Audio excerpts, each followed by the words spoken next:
The DC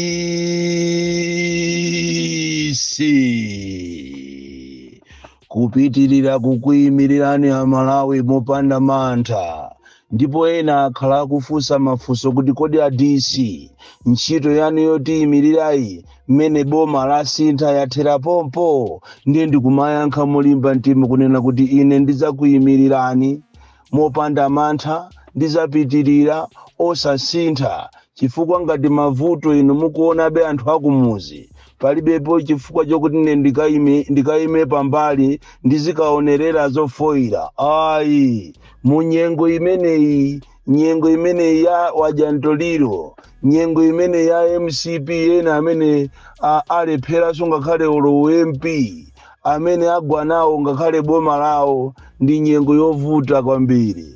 Ndipo ndikupepeseni nonse amene mmapanga matama, ndikupepeseni nonse amene mmazitenga ngati ndinu maduli, kunena kuti nthawi ina Mulungu osamamuseweresa, nthawi zina kumakhala bwino ndi anthu.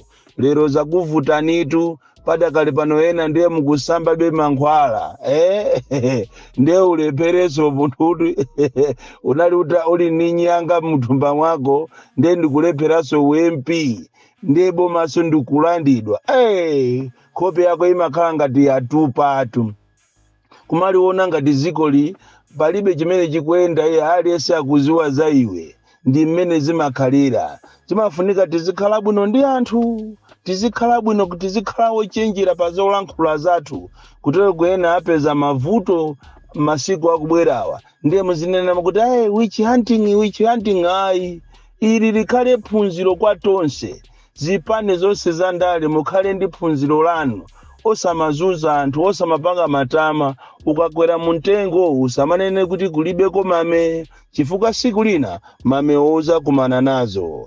Lero ndili ni nkhani zikulu zimene andituma Malawi kunena kuti pamene boma la DPP lalowa mboma, kapena chipani cha DPP chalowa mboma, anthu ali ndi ziyembekezo zambiri kuchokera ku boma limeneli, chifukwa anthu azunzika muzina lokuti anthu amene ndi alomwe, muzina la abale awo anthu a DPP azunzika kopsa. Ena anachosedwa ntchito, ena anapangidwa nkhanza, ena anamangidwa. Choncho mapulogalamu ena ndionena kuti m'Malawi muno zinthu sizimayenda mobwino. Nthawi imeneja anthu ali ndi chiyembekezo kunena kuti DPP imene yalowa mbomamu kukhala ma commission of inquiry osiyanasiyana, ndicho linga kuti tikonze zinthu muziko lino, komanso kuti zopusa zisapitirire kuchitika, zimene zizithere pompa, anthu ena atengerepo phunziro. Koma mwina tisanapite kumeneko,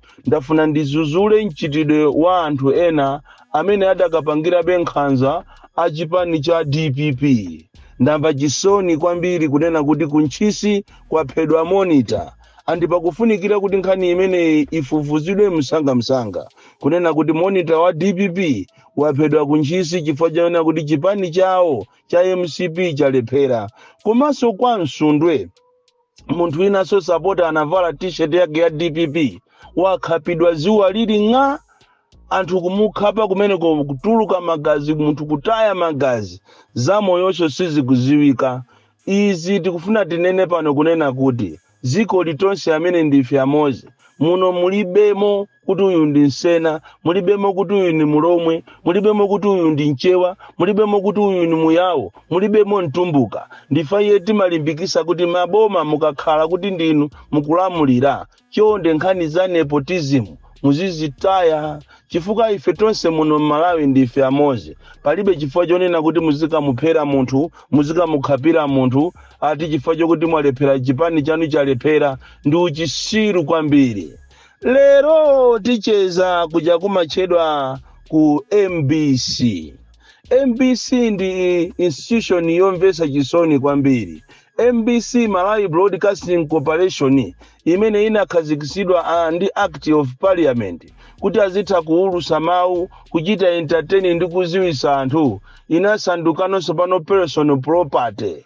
And during the campaign yapitayi, MBC yaonesa unkhanza, yaonesa kuti sima professionals pamene amafika size yotukwana. Kuma mutukwana ngakhale President Arthur Peter Mutharika. And MBC ikuyenera kuti muichite scrutinize, ikuyenera kuti ikonzedwe, chifukwa nkutheka kuti anthu amene amatukwana amatumidwa ndi anthu andale. Ine ngati ndikukumbukira ngati mutu wanga kundiphonyesa, munthu amene anakonzapo MBC ndikumagwira ntchito yake bwinobwino ndi Mai Joyce Banda.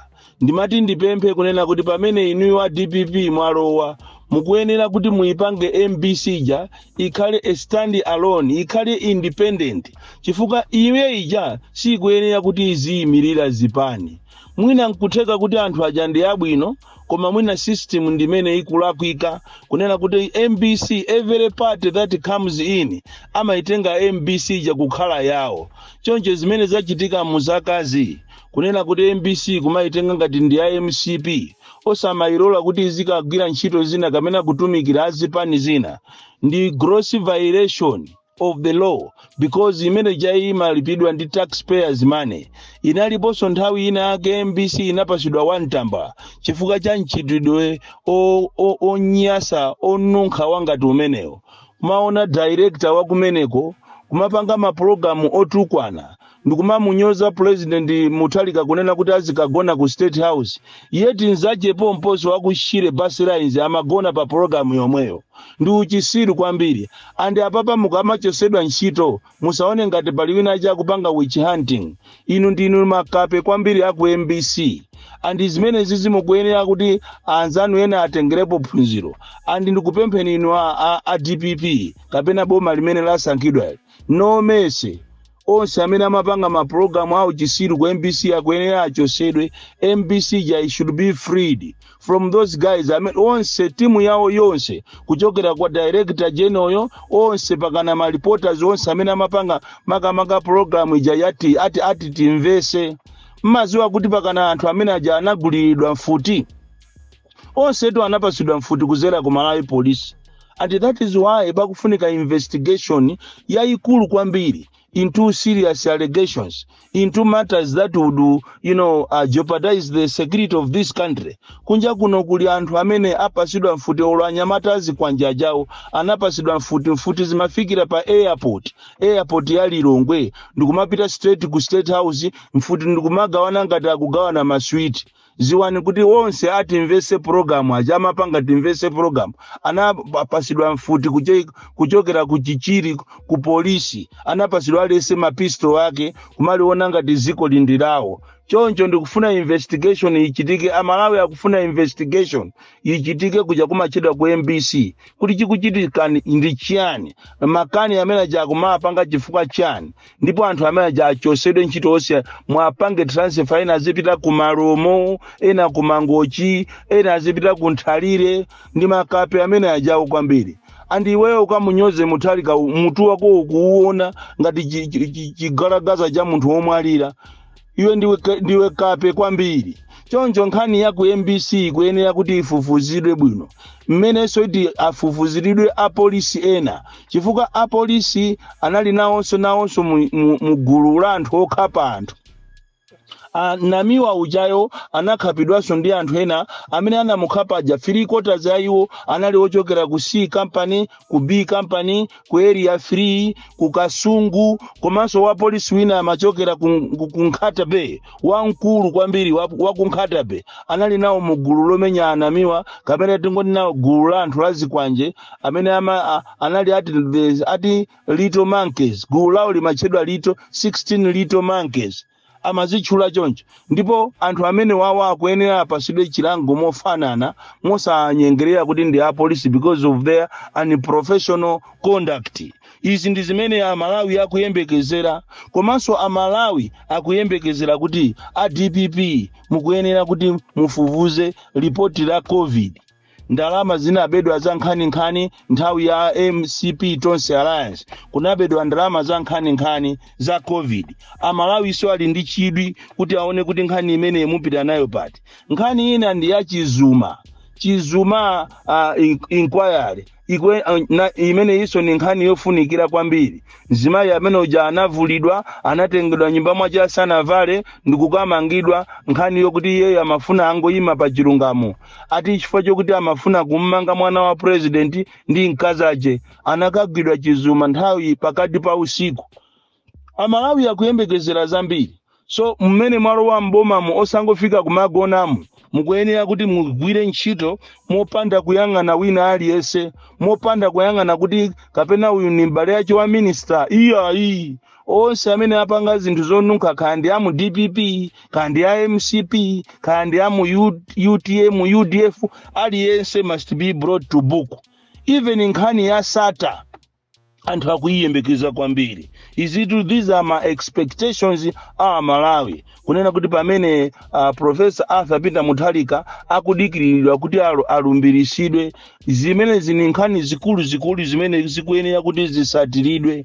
Even nkhani za ndalama za Malawi zimene zinabedwa ku butchery, anthu akuyenera aziwe kuti kodi analemba cheke chimene ndi ndani, anamutuma ndi ndani, analemba cheke cha ku pharmacy ndi ndani, anamutuma ndi ndani, nanga nkhani ya Bridge Foundation ili pati. Izimene zikuyenera kuti zifufuzidwe, pasapezeke so wina chokuti azikalandira ma kickbacks kuseri kuti ati amuchite shield wina wache. Chifukwa padakali panopa pali manjanjawidi ena amene akupereka ndalama kwa akulu ena amu DPP cholinga kuti ati basi achite spare. Palitu anthu ena achi anangobadwa kuti iyo boma lina lililonse likabwera azikhalamo. Pali makapena ake kumulanje kwa anthu awiri akumulanje akuchisituku amafuna azikhala mu boma lina lililonse, osapereka mpata kwa anthu amene wawa. Ngati apalamula milandu amangidwe basi. Olo ndiri ineyo kuti mwandipeza kuti ndinapanga madiru ena ake kuti Amalawi atengerepo phunziro, ofunika kummanga. Ngati milandu yanga so ili yokuti ili kukhoti ina ndi ina imene ya mademo ijayo, ngati it is worth kuti ndimangidwe, ngati ndinalakwa ndikuyenera ndimangidwe. No mese. And anthu akupempha kunena kuti ngakhale ku Anti-Corruption Bureau kukuyenera kukhale munthu wamphamvu kwambiri. Andi ndi mmene wayendesera Annabel Ntalimanja ujayo chisankho chapitachi, tinene kuno kumbali, amene ujayo ngati kuli kulandira mendulo ya ulemu, amene ujayo Justice Kachale akuyenera kulandira mendulo ya ulemu anthu amene ajawo ayendesa zisankho bwino. Andi amene iyi Annabel Ntalimanja atakhala kuti mwina anthu ifeyo sitima kondera kumasankhana mitundu ku ACB kunayenera kupite munthu ngati amene ujayo Annabel Ntalimanja. Akuoneka kuti ndi munthu wokonda ziko lache, wa serious kwambiri, amene angalikonze ziko lino kulipangisa kuti anthu asamabe kumabandalama za boma, kumabandalama za Amalawi, kumangomangira nyumba zawo. Ndikuti tumufufuze malo mulilongo mu abedwa amafika anyamata azikwanja kumapita kumakango khapa anthu ma area 10 ma area 12 mu 43 kumangolanda maploti.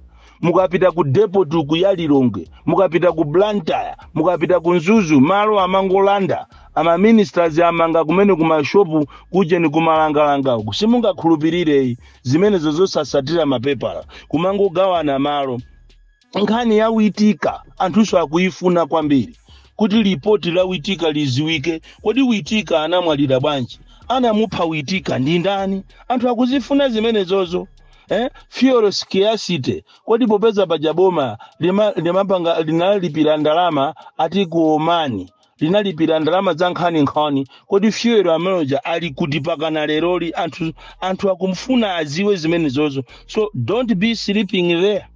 Mukuyenera mupange the needful mmene mwalo wa mboma, chifukwa mboma ndiye mwaonongeka kwambiri.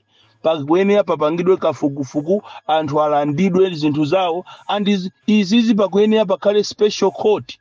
Chifukwa milandu yakatangale muno Malawi imangoti abasi bero tizalo wabe, ayi tizalo adijani, tizalo wabe zaka zikumangopita. Kuli mafairo amilandu yakatangale koma simata, koma milandu ya anthu osauka ndiye basi 1 week munthu mwamangisa.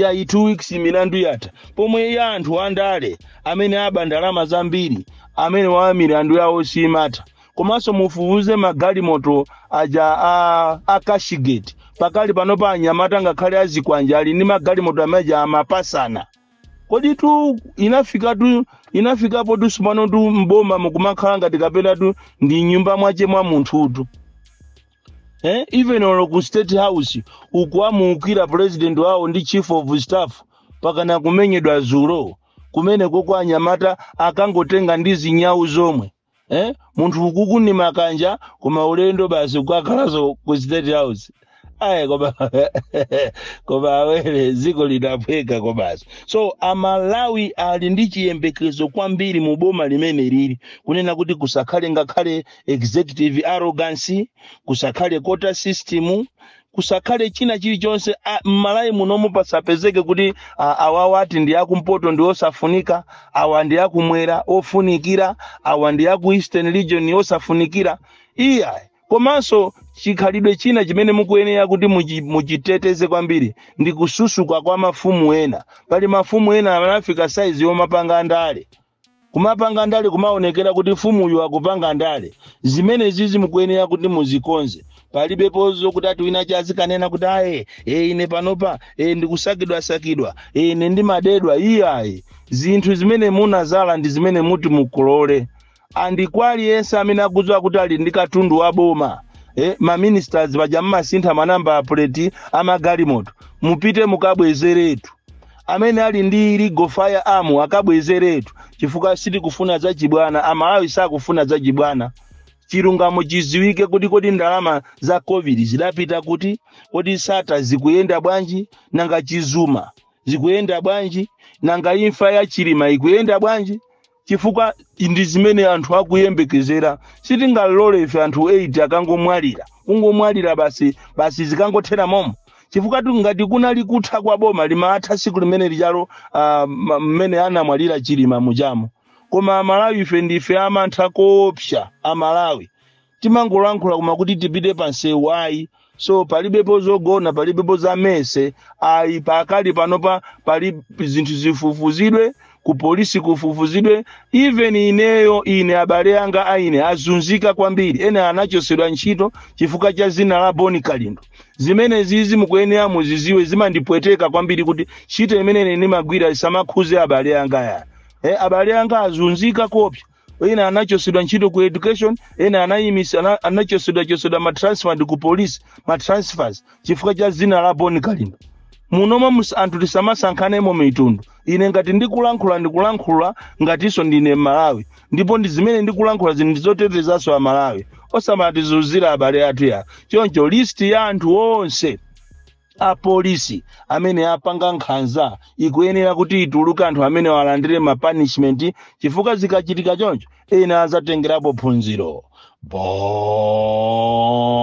Boni Kalindo the DC ine amene nimangoyima pa chilungamo izi ndikunena zindi chilungamo cheni komanso amalawi akufuna kunena kuti onse amene amabera ma Burundi ma Rwandizi amene also they must be brought to book chifukwa ngati kuli anthu ena amene azunzika Malawi muno amene anabwera kuzasintha economy ya ziko lino ndeni ma Burundi ni ma Rwandizi koma pangidwa nkhanza kopya report limene anthu akulifuna from Jeza Village TA Mabuka box 76 Mulanje Malawi Southern Africa.